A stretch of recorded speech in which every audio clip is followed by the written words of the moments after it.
ஒரு காலேஜில் வந்து பார்த்தோம் அப்படின்னா எம்ஏ எம்டெக் கோர்ஸ் நீங்கள் படிக்கணும் அப்படின்னு நீங்கள் ஆசைப்படுறீங்க அப்படின்னா என்ட்ரன்ஸ் எக்ஸாம் வந்து ட்ரை பண்ணி பாருங்கள். என்ட்ரன்ஸ் எக்ஸாம் பொறுத்தவரையும் நிறைய ஸ்டூடெண்ட்ஸ்க்கு இருக்க ஒரு டவுட் அப்படின்னு எடுத்துட்டோம் அப்படின்னா கேட் எக்ஸாம் பெஸ்ட்டா இல்லை டான்செட் பெஸ்ட்டா அந்த மாதிரி வந்து கேட்குறாங்க. ஏன்னா டான்செட் அப்படிங்கிறது எம்பிஏ எம்சிஏ எம்ஏ எம்டெக் இந்த மாதிரி தனித்தனியாக வந்து கண்டக்ட் பண்ணிட்டு இருக்காங்க உங்களுக்கு. ஸோ ரெண்டில் எது பெஸ்ட், ரெண்டுக்குள்ள டிஃப்ரென்ஸ் என்ன அந்த மாதிரி பார்த்தோம்.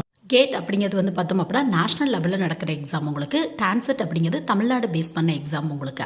ஸோ கேட் எக்ஸாமோட ஸ்கோர் யூஸ் பண்ணி நேஷனல் லெவலில் நிறைய டாப் லெவல் காலேஜில் ஐஐடி என்ஐடி IIIT இந்த மாதிரியான காலேஜில் வந்து நீங்கள் அட்மிஷன் வந்து வாங்கிக்கலாம். இதுவே நீங்கள் டான்செட் எழுதுறீங்க அப்படின்னா அண்ணா யூனிவர்சிட்டியோட அப்ளிகேஷனில் இருக்க காலேஜில் வந்து எம்டெக் கோர்ஸ்க்கு வந்து நீங்கள் அட்மிஷன் வந்து வாங்கிக்கலாம்.